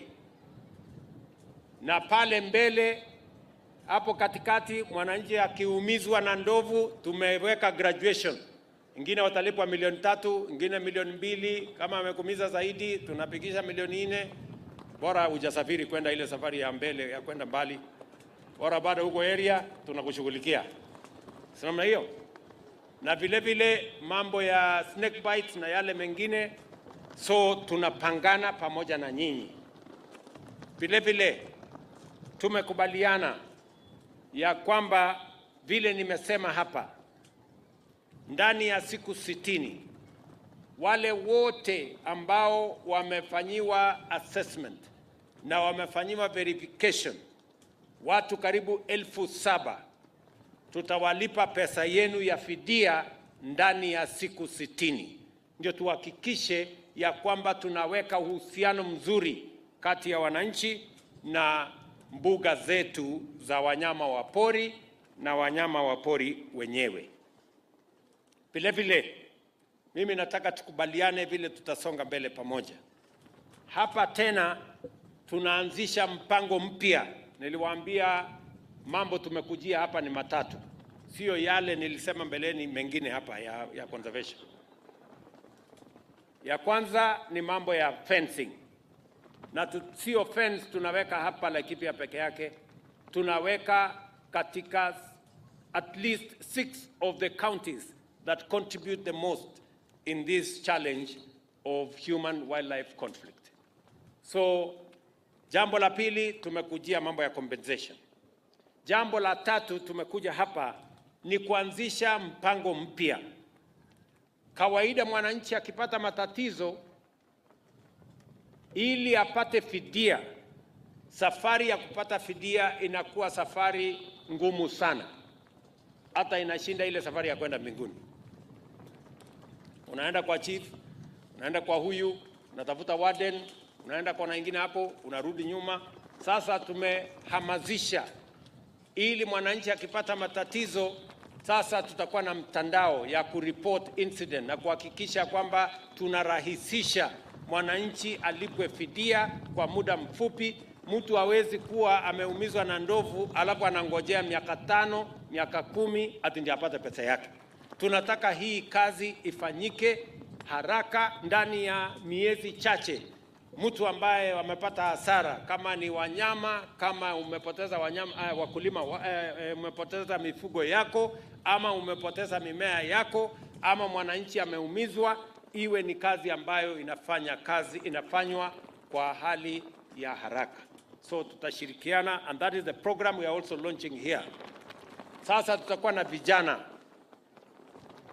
working with communities, ndio tuhakikishe ya kwamba kazi hiyo inafanyika kwa muda ambayo inafaa.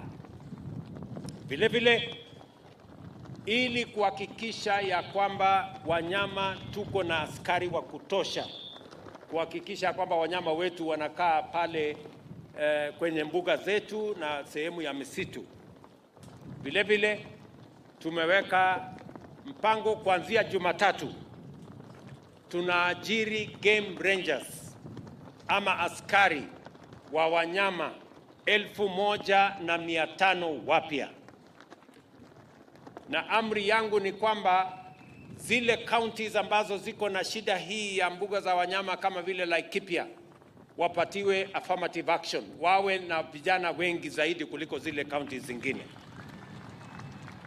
kwa sababu wao ndio wanaelewa mambo ya wanyama na wao ndio wanaelewa machungu ya mbuga za wanyama ama wanyama wakienda kuharibu mali ya wananchi. Hiyo kazi ikiendelea, Bwana Director General na waziri, muhakikishe ya kwamba tunaendelea hiyo barabara. Vile vile nimesema katika hiyo mpango ya ajira pia tuwe na mpango ya sawasawa kuhakikisha kwamba wale wanapatiwa nafasi ya kwanza, sehemu kubwa ni wale vijana wetu ambao wamehitimu kutoka NYS. We want those young people from NYS to get an opportunity to serve, as I issued instructions in maneno ya security sector, so that tuendelee na hiyo maneno. Vile vile nikiwa hapa Laikipia, tuko na kazi zingine nyingi, na mimi nitaenda kidogo na nitarudi tena. Hawa viongozi, kuna mambo tumekubaliana na wao, viongozi wenu wa Laikipia. Kuna mambo ya barabara wamenieleza, kuna mambo ya stima wamenieleza, kuna mambo ya maji wamenieleza, kuna mambo yale ya maendeleo mengine tumekubaliana, tutaketi chini tuweke priority list, ndio ile pesa nikipata niweze kupangia, hii ndio ya kwanza, hii ndio inafuata, hiyo ingine inafuata. Tumeelewana jameni? So mambo hiyo yote nimekubaliana na wao. Kwa mambo ya stima, kwa sababu mwananchi mmoja aliniuliza pale, mheshimiwa, stima ndio inatuletea matatizo. Mimi nataka niwatangazie watu wa Laikipia, tuko na milioni 500 ya kusambaza stima kwa watu wa Laikipia katika mwaka huu. Na nikitengeneza budget ingine mwezi wa 6, tutaona vile tutawaongezea pesa ya stima ndio tuweze kuwafikishia stima. Nataka nimuulize governor aende aketi chini na waziri wangu Bwana Njeru wa maji, kwa sababu tuko na mpango na waegezaji na marafiki na washirika wetu, ili mtupatie tujue priorities ya watu wa hapa Laikipia kwa mambo ya maji. Na mimi naomba pia wabunge waandamane na governor so that we have a priority list kwa mambo ya maji, because we are beginning the program of water going into the future, tukiwa tukamilishe zile ambazo zinaendelea saizi, alafu tuwe na mpango ya zile ambazo zitafuata.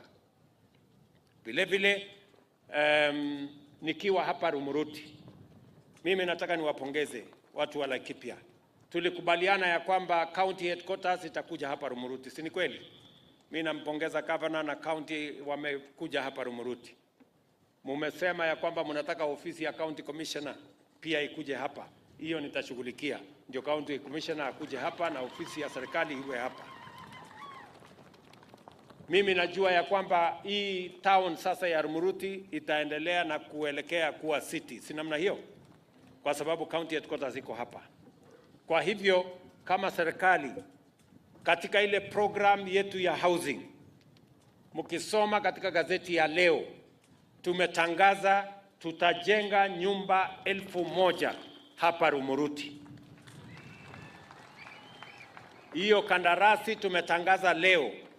Ndani ya wiki 3, wiki 4 itakuwa iko tayari. Tutahitaji vijana karibu 2000 wa kufanya hiyo kazi. Sijui kama vijana wa hapa Rumuruti wako tayari ama nyinyi ni watu wa kuchagua jembe. Mko tayari? Mbona sikii sauti ya vijana wa Rumuruti? Mko tayari? Mko tayari? So hiyo program ya housing ya hapa Rumuruti nyumba 1000 itaanza in the next 1 month. Tumetangaza kandarasi. Pia hapa Rumuruti tutakuwa na soko kubwa inaitwa municipal market. Tutapangana na huyu gavana wenu na marafiki wetu. Tuko na milioni 300 ya kujenga hiyo soko kubwa ya watu wa Rumuruti. Na leo tena mkisoma gazeti tumetangaza soko ya hapa Rumuruti. Nyinyi mko tayari kwa hiyo maneno? Tunataka tukizuia wanyama wakae porini, nyinyi mzalishe chakula, tuwajengee soko, mlete sokoni, tuuze iende nje na ingine iende kwa manyumba yenu, tuzalishe chakula, tuondoe njaa Kenya. Tumekubaliana? Vile vile wiki 2 zilizopita tulitangaza kandarasi ya kujenga nyumba 2000 pale Nyahururu. Saa hizi tunaendelea kujenga nyumba zingine kule Nanyuki. Na tuko na mpango in different towns hapa Laikipia, kwa sababu hizo ujenzi wa manyumba ndio itatupatia nafasi ya kuajiri hawa vijana. Mimi nikiongea na nyinyi saa hizi Kenya mzima tuko na vijana zaidi ya 1140 wanafanya kazi katika program ya housing. Kwa sababu nilikubaliana na nyinyi lazima tuwe na mpango ya serikali ya kuzalisha ajira. Ndio vijana wetu wapate mahali ya kujishikilia, waweze kufanya kazi, wajisimamie, wasimamie familia zao na tuweze kujenga Kenya kwa pamoja. Vile vile tumekubaliana sasa tutaanza registration ya Social Health Insurance Fund. Tulikubaliana na governor hapa tutakuwa na community health promoters. Hawa community health promoters hawa mnaona wako na nguo ya blue hapa na wengine karibu wako ngapi governor Laikipia?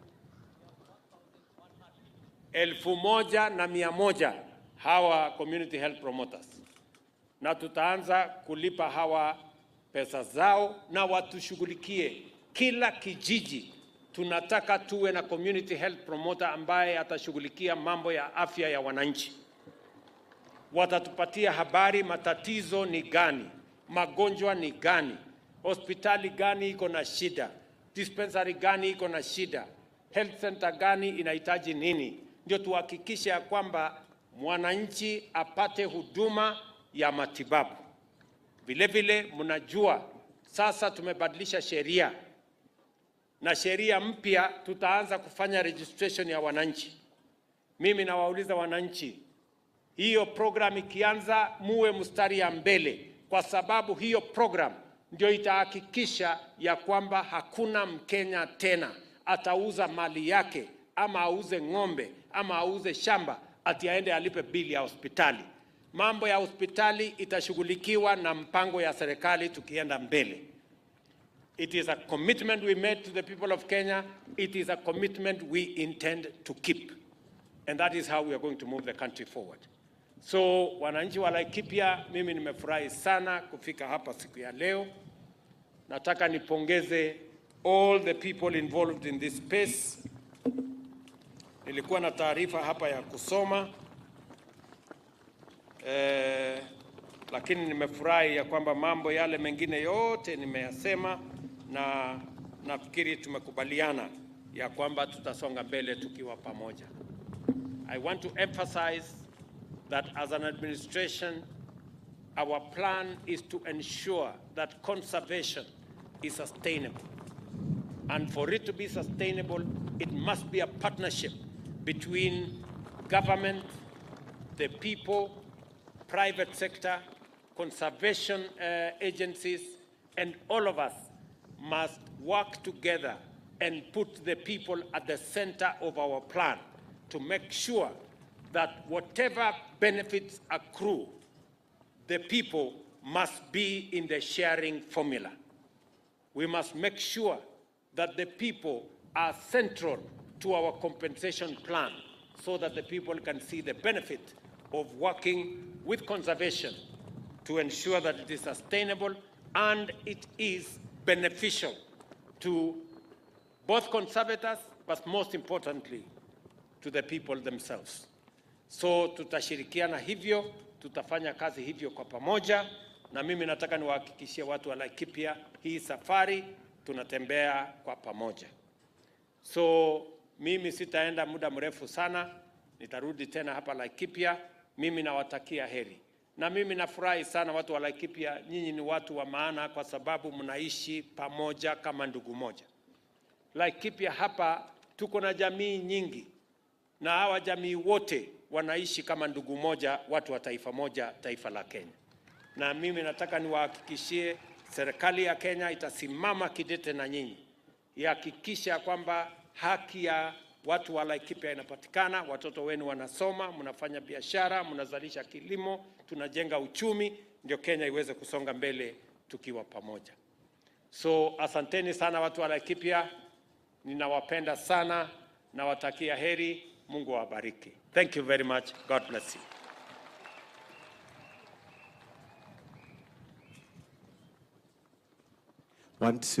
Rais, tumpongeze rais kwa makofi tena na shangwe na vigelegele. Your Excellency, just to call you back, my apologies to issue the 2 checks, na nitaomba tulete zile check mbili za Human Wildlife Conflict Compensation Payment, one to the national government. Kwa hivyo nitamuita waziri, the deputy president, the PS, waje tafadhali wazipokee. The first check, the second check will also have the governor join in the photo as we do that together with those who are representing the compensation. Tupige ile picha tafadhali, na pia wale ambao hiyo cheki ya kwanza, cheki ya pili pia nitamuomba. All right, so we'll have the first photo there to be taken with His Excellency. Wapiga picha mkinionyesha kwa ishara nitajua kwamba amepiga hiyo. Twende kwa cheki ya pili. Naona ya kwanza tumemaliza, kwa hivyo cheki ya pili tafadhali ije, na tuwe na governor, DG na CEO wa wildlife waje pia wasimamie on behalf of the other agencies that are going to be receiving these 2 checks. The first check is of 960 million Kenyan shillings. The second one is 71,856,520. Na tukimaliza hiyo picha, naomba tukae hivi kidogo ili